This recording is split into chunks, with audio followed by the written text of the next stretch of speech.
Здравствуйте, в эфире информационная программа «Алатов», в студии Эмирбек Молдаконов и Светлана Ахматалиева. В ближайшие 40 минут мы вам расскажем о наиболее заметных событиях уходящего дня.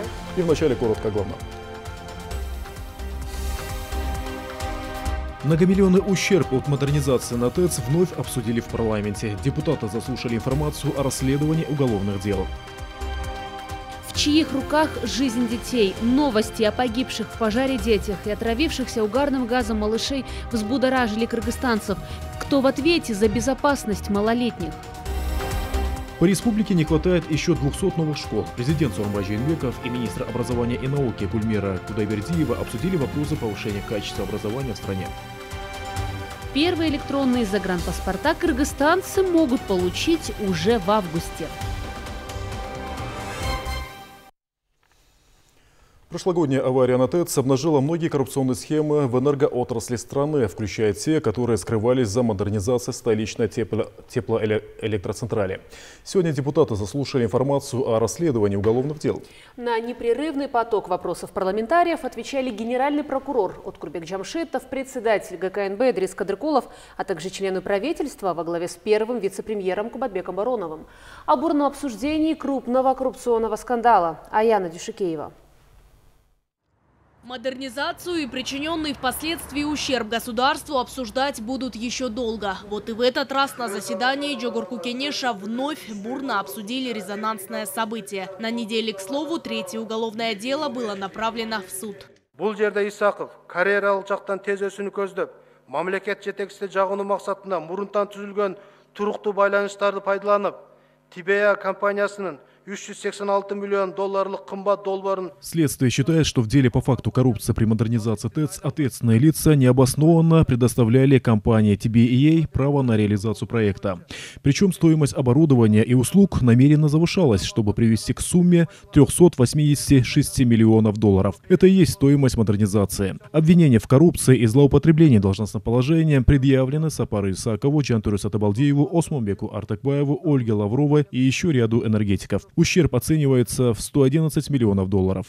Генеральный прокурор также заявил, что инициатором и основным виновником выявленной коррупционной схемы, которая привела к аварии и многомиллионному ущербу государству, является бывший премьер Сапар Исаков. Бұл кылмыштын артында тургандар, аны ачык айтпастан, кылмыш иштерин жашырышып. Он знал, что ранее компания TBEA уже было отказано проводить модернизацию. Однако, используя свое служебное положение, Исаков, вмешавшись в дела правительства, принял решение в качестве подрядчика выбрать именно эту компанию. На заседании депутаты сказали, что Исаков, совершив опрометчивый поступок, не отстаивал национальные интересы и заключил заведомо невыгодное для страны соглашение. Однако кроме него и других чиновников к ответственности необходимо привлечь и депутатов, считает парламентарий Ирина Карамушкина. Основную точку по всем ратификациям соглашениям делает парламент. Почему не привлечены к ответственности депутаты профильных, председателей профильных комитетов, Торагав? Коллеге ответил депутат Асылбек Джейнбеков. В то время он был спикером парламента. Он отметил, что депутаты тогда закон не нарушали. Жогорку кеңеш дайыма жакшы ой менен чечимдер кабыл кылат. Жакшы ой менен. Мамлекеттик мындайча айтканда көз караш менен мамлекетке элге жакшы болсун деп. Тогда соглашение, подписанное правительством, поступило в Джогорку Кенеш. Мы рассматривали, но депутатов просили этот процесс ускорить. Кто это делал, вы сами прекрасно знаете. Поверив руководителям, данное соглашение было поддержано нами с хорошими намерениями. Никто не знал, что такое произойдет. Депутаты только поддержали законопроект, а деньги-то украли другие. И виновные должны ответить за это по закону. Свое мнение высказал и экс-глава Международного комитета парламента Каныбек Иманалиев. Тарых музейинен жеңендей, онкологиялык больницанан жегендей жешет. Түздөн түз жегендер бар. Аны ошого төрага жооп береби. Мына логикасынын деңгээли. В то время ко мне приходил представитель тогдашнего президента. Ускорить одобрение соглашения просили в связи с госвизитом председателя КНР. Депутаты одобрили, но ведь депутаты не отвечают за кражу средств при реализации различных проектов. В годовщину аварии ровно день в день на столичной теплоцентрали вновь произошел сбой. Причиной тому как раз и стала проведенная модернизация, сказал тогда директор ТЭЦ Андрей Воропаев. 2017 жылға салыштырмалы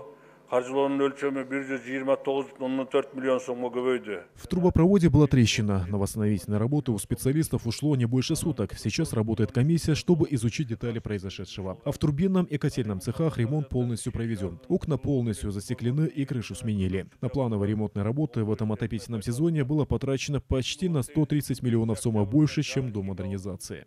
Хотя помнится, что инициаторы соглашения говорили о том, что после проведения модернизации на ежегодный ремонт потребуется сумма гораздо меньше этой. Но и здесь промахнулись.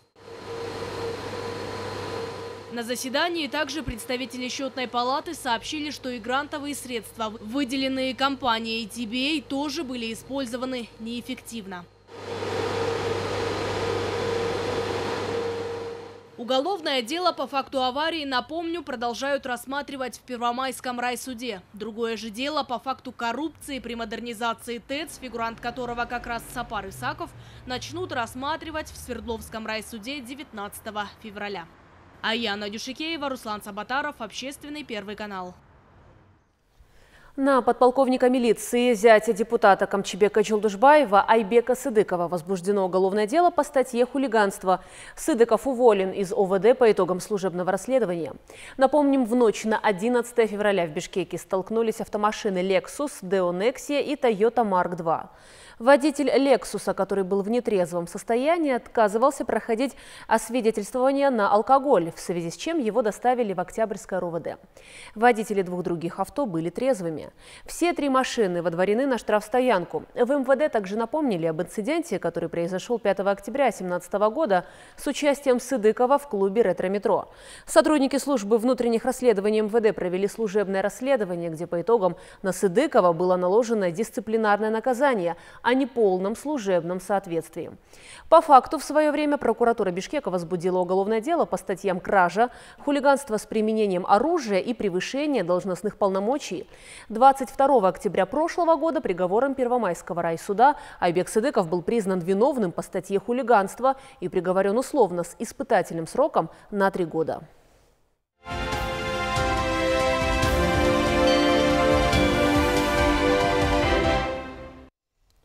Президент Сооронбай Жээнбеков принял министра образования и науки Гульмиру Кудайбердиеву. Были обсуждены вопросы повышения качества общего, начального, среднеспециального и высшего образования. В стране насчитывается 1390 дошкольных учреждений. В них воспитываются 187 тысяч детей. В результате оптимизации открыто 100 пришкольных дошкольных учреждений, в которых обучается более 7 тысяч детей. В рамках развития регионов открыто 120 детских садов. Как отметила министр, сейчас проводится тщательная инвентаризация зданий детсадов, которые используются не по назначению. Согласно результатам, в 85 зданиях детских садов расположились госструктуры. На сегодняшний день из 209 бывших зданий детсадов 177 были возвращены и сданы в эксплуатацию по прямому назначению. Касаясь ситуации в общеобразовательной сфере, Кудайбердиева проинформировала, что в городах увеличение учащихся в школах составляет 25%, в сельской местности 14%. В Кыргызстане за последние 5 лет построено 282 школы, а за последний год сданы в эксплуатацию 26. По республике ощущается нехватка еще 200 новых школ. Глава государства отметил, что необходимо проанализировать демографическое состояние в каждом городе, районе, селе и строить новые школы на основании ежегодного и пятилетнего прогнозов, рассмотреть возможность использования свободных зданий в городах и селах под детские сады, а также расширение комплексов детский сад, школа в неукомплектованных школах. На базе неукомплектованных начальных профессиональных технических организаций нужно создавать новую старшую школу для развития профессиональных информационно-коммуникационных навыков учащихся старших школ. Во всех регионах страны должна развиваться сеть школ естественно-математического направления. Президент также обратил внимание на низкое качество учебников, выпускаемых в последнее время. Также указал на необходимость борьбы с коррупцией в вузах и повышения качества подготовки будущих специалистов страны. С завтрашнего дня стартует проект «Электронная запись в школу». Эта система должна исключить все коррупционные схемы и поборы при зачислении ребенка в 1 класс. Электронная запись в детский сад и школу – это только начало большого процесса цифровизации всей системы образования, говорят в ведомстве. Подробности у Нургуль Саматовой. Например, С 15 февраля начнется запись детей в первые классы столичных школ через систему электронной очереди. На сайте регистрации предоставляется информация о количестве всех школ в Бишкеке, о каждом районе и микроучастке, о свободных местах в школах, о наличии кыргызских и русских классов. В случае, если родитель не захочет отдавать ребенка в школу по микроучастку, он может дождаться второго тура, который начнется в мае. Родителям на заметку важно, что с 15 февраля по 15 мая принимается электронные заявления по микроучастку, а с 16 мая по 15 августа принимаются электронные заявления вне микроучастка. Система электронной очереди уже показала свою эффективность при зачислении детей в детский сад, потому было решено внедрить ее и в школы. Она должна снизить коррупционные риски и исключить поборы. При этом у всех появляются равные возможности при зачислении детей в учебные заведения. Следующий шаг масштабного процесса цифровизации в образовательной сфере – это перевод всего учебного процесса в школах и вузах в электронный формат. Электронные дневники осуществить, электронные классные журналы, успеваемость, автоматически все, чтобы были. То есть внутренний учебный процесс школ и вузов. И Министерство образования до конца года должен быть возможность получения общих информаций не таким образом, как обычно мы пишем письма, получаем ответы и так далее, а через информационную систему мы могли получить все статистические данные, начиная от количества обучающихся до качества образования. В 2018 году 373 школы были подключены к интернету. В итоге сейчас по республике 1814 школ или 84% от общего числа имеют доступ к всемирной паутине. В прошлом году также в школах страны установлены 1300 компьютеров. В этом году планируют установить еще 1340 персональных компьютеров. В прошлом году 91 школа получила статус инновационной. Такие школы созданы с целью обучения навыкам использования информационных систем, внедрения новых обучающих методик, повышения квалификации учителей. 30 инновационных школ в 2018 году были оснащены лабораторным, мультимедийным, офисным и учебным оборудованием. В новом году эта работа будет продолжена. В регионе, в каждой области открыть конкретные пилотные учебные заведения.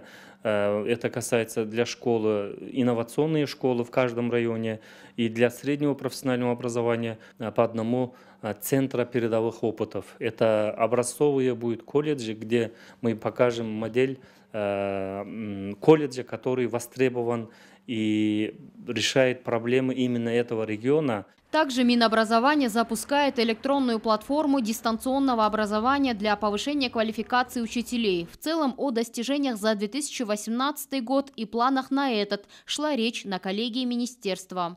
В 2018 году в республике построили 80 объектов образования, в том числе 49 школ, из которых 30 новых и 19 учебных корпусов, пристроенных к существующим. Кроме того, 25 спортзалов, 4 детских сада, образовательный центр и профессиональный лицей. Что касается вузов, то перед ними поставлена четкая задача. Выпускные и квалификационные работы студентов, магистерские диссертации, к примеру, инженеров, экономистов, IT-специалистов должны носить прикладной характер и иметь практическую ценность.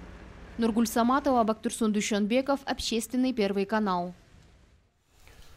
Жизнь водителей заметно осложнилась. Все меньше они могут похвастать тем, что ездят без штрафов.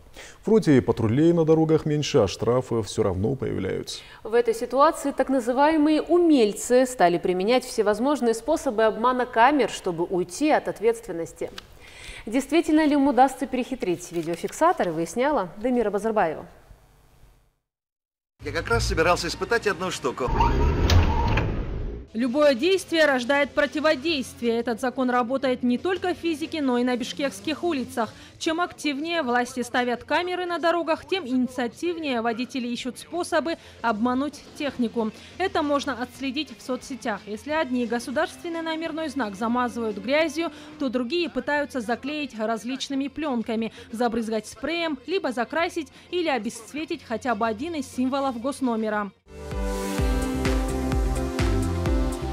Активизировалась работа и у предприимчивых продавцов. В интернете они зазывают автовладельцев закупать маскировочные средства. Но специалисты уверяют, что все это совершенно бесполезно. Дело в том, что камеры оснащены специальными инфракрасными лучами, и всякого рода преграды им не помеха.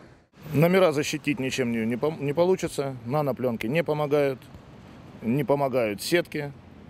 Поможет единственное отсутствие номера, что за собой влечет, соответственно, административное наказание и постановку транспортного средства на штрафстоянку, или грязный номер до состояния нечитаемого человеческому глазу. В остальных случаях номера полностью читаются и полностью фиксируются. Установленные в машинах радар-детекторы, предупреждающие водителя о фиксаторах, могут среагировать только на передвижных комплексах. На стационарных и мобильных нет, там другая система измерения. Таким образом, все приспособления для обмана видеокамер – обычное мошенничество. Продавцам подобных штучек ничего не грозит, а вот водителей, пытающихся обмануть фиксаторы, могут наказать. Согласно действующему кодексу о нарушениях, мы принимаем меры согласно статье 127, часть 1. Это иные нарушения требований правил дорожного движения, не предусмотренных в настоящем кодексе. То есть мы составляем протокол, на основании этого протокола предусмотрен штраф первой категории 1000 сомов на физических лиц. Но этим блюстители порядка не ограничились. На сегодняшний день внесены изменения и дополнения в действующий кодекс о нарушениях, согласно которым будут приниматься более жесткие меры. Документ вступит в силу уже в марте. В нем предусмотрен штраф 3-й категории в размере более 7000 сомов. Также у инспекторов будут полномочия очищать номера и увозить авто на штрафстоянку. Всем недовольным они предлагают найти свой автомобиль на доске позора. Дамира Базарбаева и Сентура Быкеев, Общественный, Первый канал. Кыргызстанцев взбудоражила новость о том, что в селе Ташдыбе Чуйской области в результате пожара заживо сгорела 34-летняя женщина со своими детьми 2 и 10 лет. В жилмассиве Киличек 23-летняя женщина заперла своих 3 сыновей в доме и ушла в больницу. Дети надышались угарным газом и сейчас находятся в реанимации. За их жизнь врачи 3-й детской больницы борются днем и ночью. Сайкал Султанкулова с подробностями.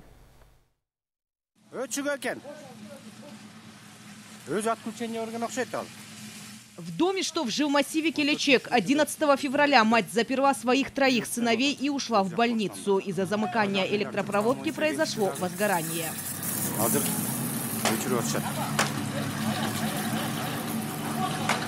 Дом площадью 35 квадратных метров сгорел полностью. Детей спасти от огня удалось, но они сильно отравились угарным газом. Дети в возрасте 3,5, 2,5 и полугодовалый малыш находятся в отделении общей реанимации и токсикологии 3-й детской больницы. Средний мальчик чувствует себя лучше, а вот за жизнь старшего и младшего врачи борются круглосуточно. Состояние их оценивается как тяжелое. Там, честно говоря, они еще не только самого угарного газа, но еще вот эта сажа оказалась. Мы вчера промыли, трахеобронхиальный лаваш сделали. А сегодня у одного ребенка наступил пневмоторакс двухсторонний. Пневмония развилась тяжелая. Но мы задренировали вовремя. Сейчас я только его смотрел, состояние несколько улучшилось, но у них у 2 из 3 состояние очень тяжелое. Вы боретесь? Да, мы сейчас боремся за их жизнь. Мама детей, 23-летняя Айтолкун Кабламбек-кызы, беременна на 8-м месяце. В тот злополучный день она закрыла дверь на замок и пошла на осмотр в больницу. Когда я уходила из дома, не было света. Я выключила обогреватель, спрятала удлинитель, утюг, проверила печку, уголь полностью сгорел. Дети играли, я их закрыла на замок. Когда возвращалась, на повороте увидела, что дом горит. Испугалась, что дети заживо сгорели. Муж Айтолкун Рустам днем и ночью ходит кругами вокруг больницы. Мужчине некуда идти. Он работает тачкистом на Ошском рынке. Дом принадлежал родственникам. Мы там жили бесплатно. Вечером жена мне сказала, что пойдет в больницу. Я сказал, чтобы она подождала меня, чтобы детей не оставляла одних. Но она думала, что быстро придет. То, что дом загорелся, увидела соседка. Она позвала всех на помощь. Когда соседи взломали дверь, увидели лежащих на полу детей. Благодаря соседям мои дети живы. А в этой веранде 12 февраля заживо сгорели 34-летняя женщина и двое ее сыновей 2 и 10 лет. И Мерим, и ее муж Игорь – инвалиды по слуху. Двое сыновей родились абсолютно здоровыми. По словам сельчан, в семье часто происходили конфликты между свекровью и невесткой. Сотрудники милиции предполагают, что поджог был преднамеренным, поскольку незадолго до пожара женщину видели с канистрой. 2 литра бензина она купила у односельчанина. Она слышала на одно ушко, но то, что говорят, что она там не в себе была, это неправда. Она была абсолютно нормальным человеком. А по поводу самоподжога это или еще что-то, я ничего утверждать не буду, пока следствие ничего не скажет. Потому что, это деревня, слухи любые ходят. В любом случае, тут одно сказали, там другое, это все перевернули. Конфликты у любой семьи, любая бытовуха бывает. Я не спорю, да, где-то там что-то не поделили, но такого, чтобы там многие пишут, что избивали, деньги забирали, это все неправда. Родственники супругов разделились на 2 фронта. Одни обвиняют Мерим, другие ее свекровь Светлану в доведении невестки до суицида. Некоторые соседи утверждают, что супруги были приветливые, вот только свекровь им не давала жить. Муж Игорь всегда здоровается, нормально. Жену, сноху их я сильно так не знаю, но она тоже улыбалась всегда, здоровалась. Как ваши дела, спрашивала. В январе по республике произошло 190 пожаров. Погибли 4 человека. 90% пожаров – это человеческий фактор и халатность самих жильцов. Основные причины пожаров – это все-таки человеческий фактор остается. Это связано с тем, что в настоящий момент у нас зимний период, зимний отопительный период. Это всегда у нас сопровождается большими количествами пожаров. Пожарная профилактика у нас проводится регулярно. Мы проводим агитационные работы. Не оставляйте несовершеннолетних детей одних и уж тем более не запирайте их на замок. На ночь не оставляйте не сгоревший уголь в печи и следите за исправностью электроприборов. Сайкал Сутанкулова, Оскар Уланулу, Общественный, Первый канал. ГСБ выявила контрабанду 48 автомобилей в Кыргызстан. Установлено, что с января 2016 года по декабрь 2017 должностные лица Департамента регистрации транспортных средств и водительского состава организовали преступную группу с целью получения выгоды. По версии Финпола, чиновники незаконно оформили 48 авто, а затем выдавали гражданам свидетельства о регистрации транспортных средств и госномера. Автомобили не проходили таможенное оформление. Ущерб, нанесенный бюджету, составил 23 миллиона 691 тысячу сомов.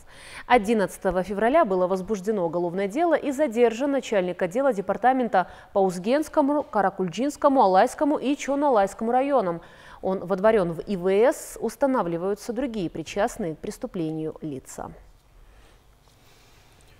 Многие фермеры и земледельцы считают, что Минсельхоз в том виде, в котором существует, производителям сельхозпродукции не нужен. На круглом столе под названием «Из-за ошибок Минсельхоза разоряются фермеры, что сажать». В этом году представители аграрного ведомства заявили о необоснованности подобного утверждения и привели свои доводы.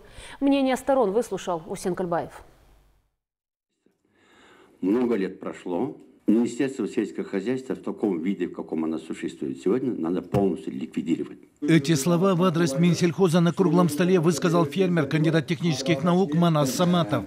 По его словам, аграрное ведомство давно уже не справляется с возложенными на него обязанностями и не регулирует процесс выращивания сельхозкультур.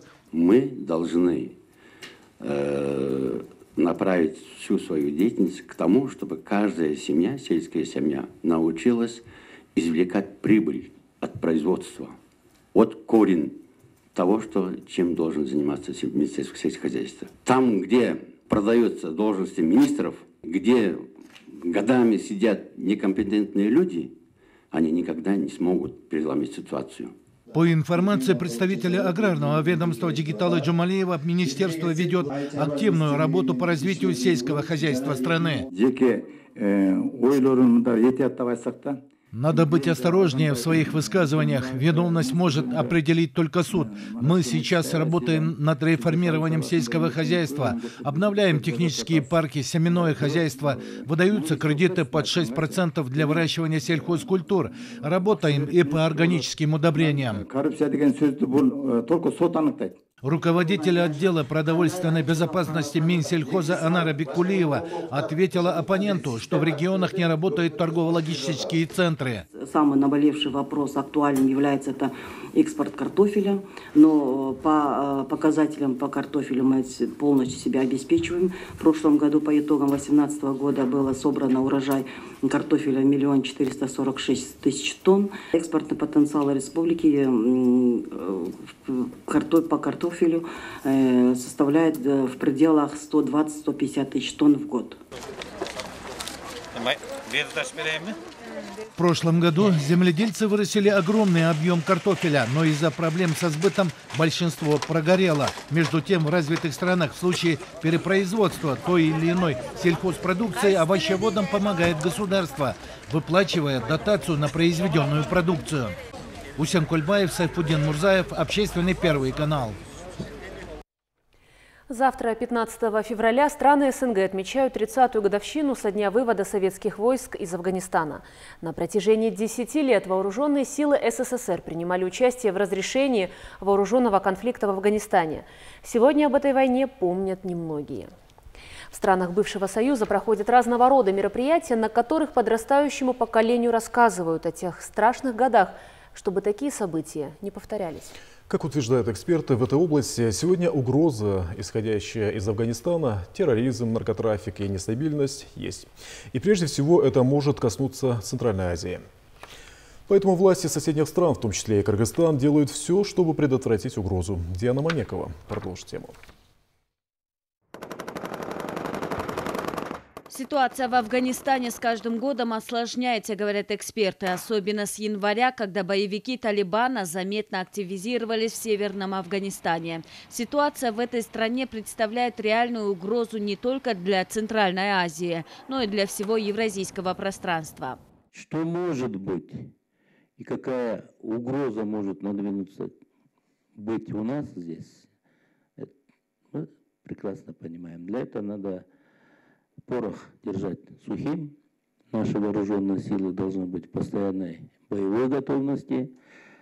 А для того, чтобы наши вооруженные силы были постоянно в боевой готовности, нужно обеспечивать финансово в полном объеме.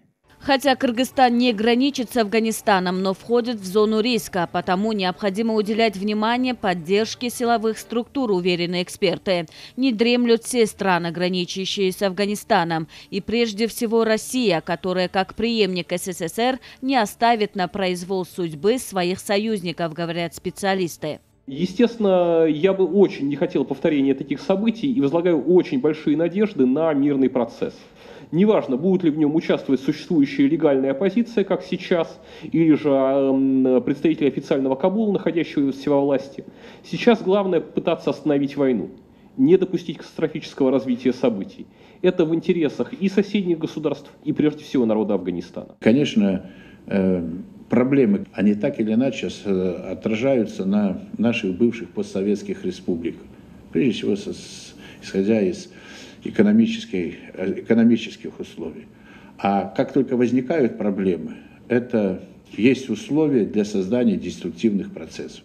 Чтобы минимизировать риск терактов в Центральной Азии, проводится масса мероприятий, как совместных, так и отдельных для каждой страны. Ведь ни одна страна не способна справиться с террористическими угрозами в одиночку. Только взаимодействуя с соседями и партнерами, можно снизить риски, уверены эксперты. И членство в ОДКБ, ШОС, специальные учения в рамках этих объединений направлены на защиту от посягательств на суверенитет и территориальную целостность государств Центральной Азии. Диана Мамекова, Тимур Сыдыгалиев, Общественный Первый канал. 18 февраля в 17 часов в здании КТРК состоится заседание наблюдательного совета корпорации, на котором будут вскрыты конверты с документами претендентов на участие в конкурсе на должность гендиректора корпорации. Заседание пройдет в открытом режиме. Напомним, 18 января был объявлен конкурс на должность гендиректора. Кандидаты могут подать документы в секретариат Напсовета до 18 февраля до 17 часов в запечатанном конверте с пометкой «Конкурс на должность генерального директора КТРК». КТРК совместно с фондом Элимбар-Сымбе продолжает благотворительный проект «От сердца к сердцу». Сегодня мы расскажем о 4-летнем Нуримане Дякшылыкове, который нуждается в поддержке и помощи неравнодушных граждан.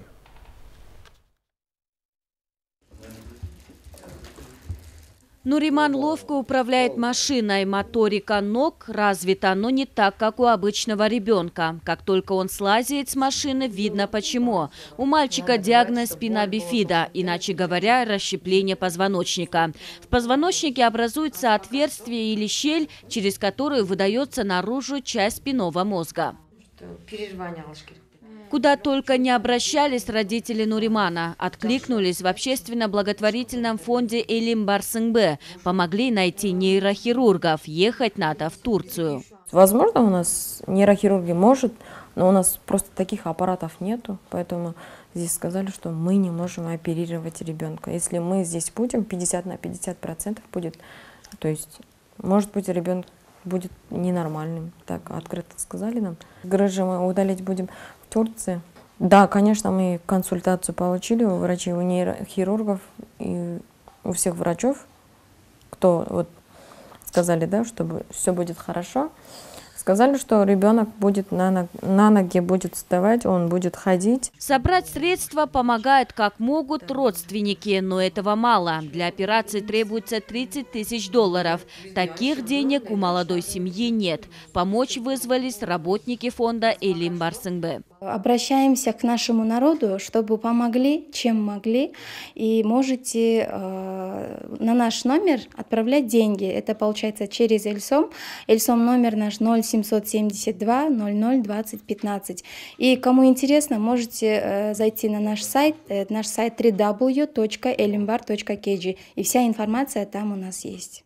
Мир не без добрых людей. В этом фонде убеждаются каждый раз. За год они помогли уже около 20 нуждающимся. Среди них и Алтынбек Тугамбаев, который получил денежную помощь от людей, перечисливших деньги на счет фонда. Спасибо нашим гражданам, что отзываются на наше горе. В общей сложности нам нужно 2,5 миллиона сомов. Сейчас осталось собрать около 700 000. 18 февраля мы устраиваем благотворительный концерт. Просим всех неравнодушных прийти и помочь мне. В фонде для Алтынбека собрали чуть больше 16 000 сомов. Небольшая сумма, но для тех, кто дорожит каждым сомом, довольно ощутимая. Родители Нуримана тоже просят помочь всех неравнодушных. Для малыша важна любая поддержка, ведь ему предстоит перенести 2 операции. Первая в Турции, вторая уже у нас в Кыргызстане по выпрямлению ног. Он вообще умный у меня, он смышленый, он много разговаривает. Он такой общительный, да. С ним мне вообще не скучно. По дому, что он делает? Он даже мне помогает иногда собирать, да, что-то-нибудь. Ну, что-то я делаю, вот вещи я могу, да, вот. Он может помогать мне. Нуриман, скажи, ты полицейским будешь или Сооронбай-Жээнбеков? Полицейским. У мальчика большие планы на будущее. Сначала хотел стать президентом. Сейчас же думает, что больше будет полезен народу, если будет обеспечивать их безопасность. Давайте вместе поможем исполнить желание Нуримана. Хотя бы для начала поставим его на ноги. Помочь Нуриману Дякшылыкову можно через электронный кошелек Эльсом, отправив денежные средства на номер 0772 00 20 15. Контролировать отправленную сумму можно на сайте elimbar.kg. А национальная сборная Кыргызстана по хоккею с сегодняшнего дня начнет подготовку к участию в отборочном раунде чемпионата мира 2020. Учебно-тренировочные сборы пройдут с 14 февраля по 4 марта в Бишкеке на льду городского катка. Тренировки будут проходить 2 раза в день. Кроме этого, хоккеисты будут 3 раза в неделю заниматься фитнесом и столько же ходить в спортзал. Напомним, кыргызская команда впервые в истории сыграет в квалификационном раунде за право попасть в 3-й дивизион. Игры пройдут с 31 марта по 6 апреля в Абу-Даби. Сборная Кыргызстана сыграет против команды Кувейта на отборочных играх чемпионата мира по хоккею 2020, сообщил вице-президент Федерации хоккея Мурат Джакыпов. Помимо Кувейта в одной группе с Кыргызстаном находятся Босния и Герцеговина, Гонконг, Объединенные Арабские Эмираты и Таиланд. Квалификационные матчи пройдут весной. По словам Джакыпова, сегодня формируется состав национальной сборной. На отборочные игры поедут 26 человек – спортсмены, тренеры, врачи и менеджеры. Если отечественная команда пройдет групповой этап, она попадет в 3-й дивизион и получит право участвовать в чемпионате мира, который пройдет с 1 по 17 мая 2020 года в Цюрихе и Лозанне. И сегодня в 19:45 программа ОЕРДО будет транслироваться из Нарына. Тема эфира – цифровизация и развитие регионов. И на этом наш выпуск завершен. Эти и другие новости доступны в нашем мобильном приложении АЛАТО24. Главные политические, экономические и культурные события, свежие новости, аналитика, интервью и не только. Все это вы можете смотреть онлайн через приложение в своем мобильном устройстве. Будьте в курсе самых важных событий в стране с мобильным приложением АЛАТО24. Далее информация о погоде на завтра. Мы желаем вам всего доброго. До свидания.